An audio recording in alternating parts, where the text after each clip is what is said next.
नमस्कार दोस्तों, स्वागत है आपका अपने प्रवाह लर्निंग विद एबीसीडी प्लेटफॉर्म पर।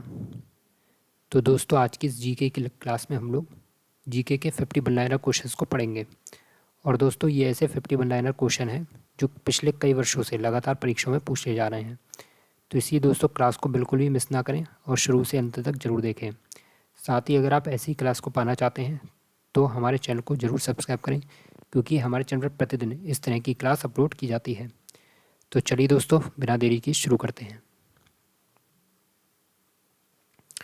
तो दोस्तों, आज की क्लास का हमारा पहला क्वेश्चन है, गायत्री मंत्र की रचना किसने की थी? तो गायत्री मंत्र की रचना ऋषि विश्वामित्र ने की थी। मेगस्थनीज की पुस्तक का क्या नाम है? तो मेगस्थनीज की पुस्तक का नाम इंडिका है। मंदिर निर्माण कला का जन्म सर्वप्रथम कब हुआ था? तो मंदिर निर्माण कला का जन्म सबसे पहले गुप्त काल में हुआ था। पुरी में स्थित कोणार्क के सूर्य मंदिर के निर्माता कौन थे? तो पुरी में स्थित कोणार्क के सूर्य मंदिर देव के निर्माता नरसिंह प्रथम थे। चलिए अगला क्वेश्चन देखते हैं। इक्तेदारी प्रथा किसने चलवाई थी? तो इक्तेदारी प्रथा इल्तुतमिश ने चलाई थी। विजयनगर के राजा कृष्णदेव राय ने गोलकुंडा का युद्ध किस राजा के साथ लड़ा था? तो विजयनगर के राजा कृष्णदेव राय ने गोलकुंडा का युद्ध कुली कुतुब शाह के साथ लड़ा था। महाभारत का बांग्ला में अनुवाद किस सुल्तान ने करवाया था? तो महाभारत का बांग्ला में अनुवाद नुसरत शाह ने करवाया था। पुष्टि मार्ग के दर्शन की स्थापना किसने की थी? तो पुष्टि मार्ग के दर्शन की स्थापना वल्लभाचार्य ने की थी।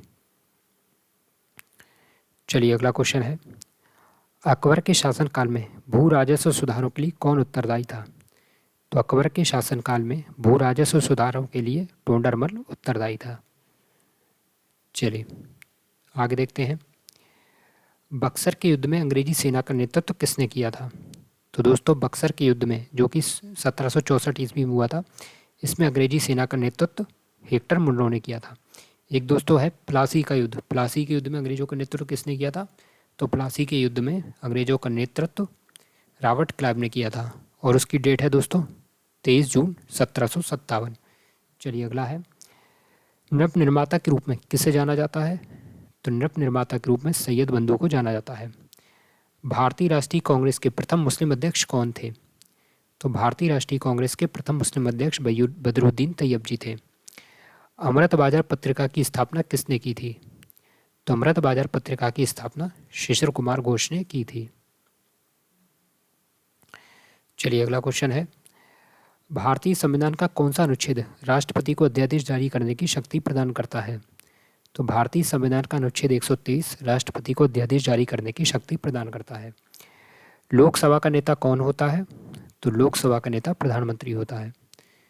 उच्चतम न्यायालय के न्यायाधीशों की सेवानिवृत्ति की आयु कितनी है?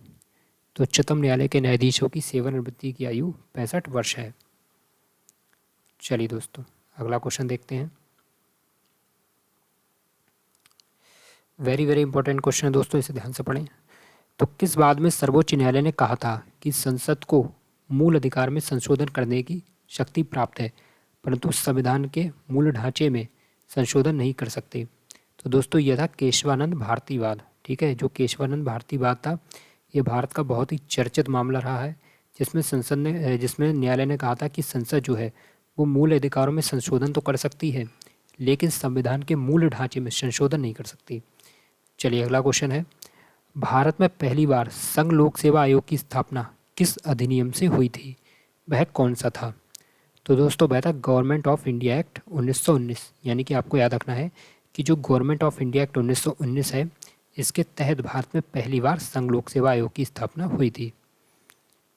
चलिए आगे देखते हैं। कम से कम कितने राज्यों में राज्य स्तरीय पार्टी की हैसियत रखने वाली राजनीतिक दल को राष्ट्रीय पार्टी की मान्यता दी जाती है?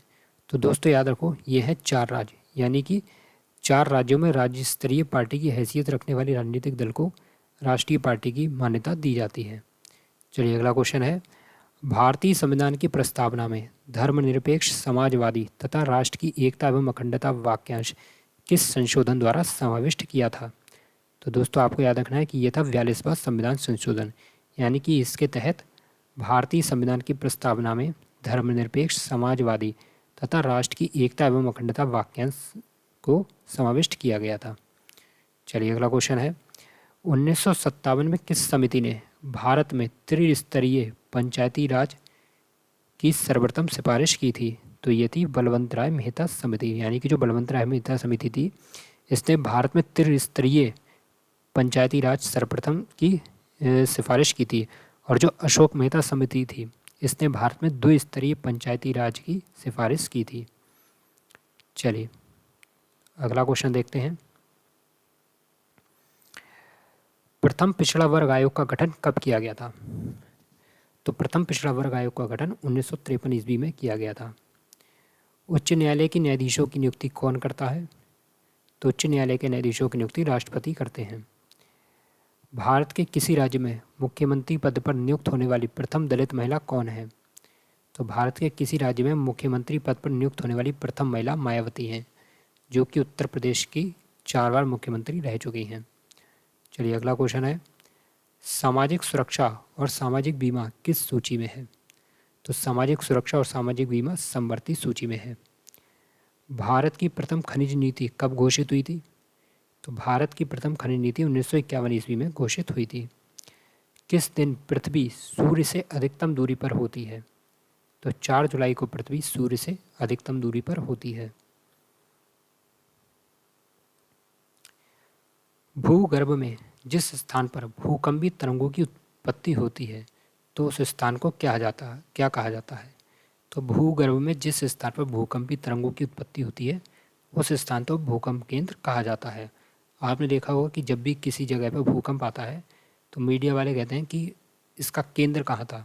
तो दोस्तों यह वही केंद्र होता है जहाँ से भूकंपी तरंगों की उत्पत्ति होती है, उसी को कहा जाता है भूकंप केंद्र। चलिए अगला क्वेश्चन है, ओजोन परत मुख्य रूप से कहाँ पाई जाती है? तो ओजोन परत मुख्य रूप से समताप मंडल में पाई जाती है। नेफोमीटर से किसका मापन किया जाता है? तो नेफोमीटर से बादलों की दिशा एवं गति का मापन किया जाता है। चलिए आगे देखते हैं, पाक स्ट्रेट किनके बीच है? तो पाक स्ट्रेट बंगाल की खाड़ी और मन्नार की खाड़ी के बीच है। भारत के किस स्थान को सफ़ेद पानी के नाम से जाना जाता है? तो भारत के सियाचिन को सफ़ेद पानी के नाम से जाना जाता है।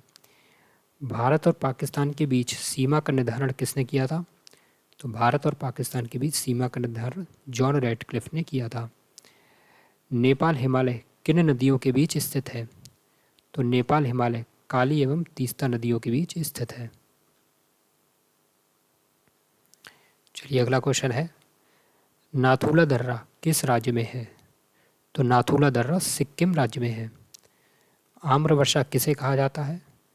तो बंगाल एवं बिहार में मार्च एवं अप्रैल में होने वाली वर्षा को आम्रवर्षा कहा जाता है। गारो खासी जैंतिया पहाड़ियाँ किस राज्य में स्थित हैं? तो गारो खासी और जैंतिया पहाड़ियाँ मेघालय राज्य में स्थित हैं। बहुत ही ज़्यादा इंपॉर्टेंट पहाड़ियाँ, इनके नाम कई बार परीक्षा में पूछे गए हैं। चलिए अगला क्वेश्चन है, गुरु शिखर चोटी किस राज्य में स्थित है? तो गुरु शिखर चोटी राजस्थान राज्य में स्थित है। बोमिडला दर्रा भारत के किस राज्य में स्थित है? तो बोमिडला दर्रा भारत के अरुणाचल प्रदेश में स्थित है। गांधी सागर, जवाहर सागर और राणा प्रताप सागर बांध किस नदी पर स्थित है? तो गांधी सागर, जवाहर सागर और राणा प्रताप सागर बांध चंबल नदी पर स्थित है।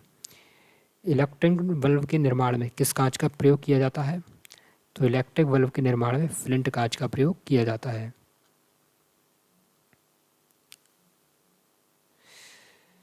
अगला क्वेश्चन है भाई, भाप अंगार गैस किसका मिश्रण होती है?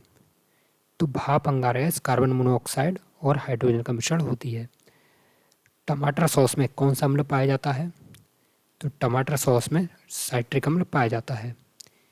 यूरिया में कितने प्रतिशत नाइट्रोजन पाई जाती है? तो यूरिया में 46% नाइट्रोजन पाई जाती है। वृक्षों की छाल पर उगने वाले कवक को क्या कहा जाता है? तो वृक्षों की छाल पर उगने वाले कवक को कोर्टिकोलस कहा जाता है। चलिए अगला क्वेश्चन है, नागफनी में प्रकाश संश्लेषी कार्य किसके द्वारा होता है? तो नागफली में जो प्रकाश संश्लेषण की क्रिया है ये पूर्णकाय स्तंभ के द्वारा होती है। फूलों के अध्ययन को क्या कहा जाता है? तो फूलों के अध्ययन को एंथोलॉजी कहा जाता है। अगला क्वेश्चन है, कैमरे में किस प्रकार के लेंस का प्रयोग किया जाता है? तो कैमरे में उत्तल लेंस का प्रयोग किया जाता है। त्वरित चालक का आविष्कार किसने किया था? तो त्वरित चालक का आविष्कार बेंजामिन फ्रैंकलिन ने किया था। एक बैरल में कितने लीटर तेल होता है? तो एक बैरल में 159 लीटर तेल होता है। तो दोस्तों, यहाँ पर क्लास को ख़त्म करने से पहले मैं आपको एक इन्फॉर्मेशन देता हूँ कि बहुत ही जल्द हमारे चैनल पर 1000 क्वेश्चंस की क्लास आने वाली है और पिछले और अगले 6 महीनों के अंदर जो भी एग्ज़ाम होने वाले हैं उन सभी एग्ज़ाम के लिए आने वाली ये क्लास बहुत ही ज़्यादा इंपॉर्टेंट होगी। इसलिए दोस्तों, क्लास को देखना जरूर बिल्कुल भी ना भूलें। जिन बच्चों की इस समय एग्ज़ाम चल रहे हैं वो ज़रूर हमारे 1000 क्वेश्चंस की क्लास को देखें।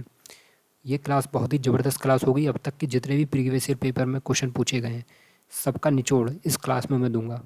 तो इसलिए दोस्तों, तैयार रहिए 1000 क्वेश्चंस की क्लास देखने के लिए। साथ ही जो बच्चे यूपी कांस्टेबल री एग्ज़ाम की तैयारी कर रहे हैं उनके लिए भी ये क्लास काफ़ी बेनिफिशियल होगी। इसलिए दोस्तों, क्लास को देखने के लिए चैनल को सब्सक्राइब जरूर कर लें, साथ ही बेल आइकन को भी जरूर प्रेस कर लें। तो ठीक है फ्रेंड्स, बिता लेते हैं अगले नेक्स्ट क्लास में और मिलते हैं अगले क्लास में। तब तक के लिए नमस्कार, जय हिंद, वंदे मातरम।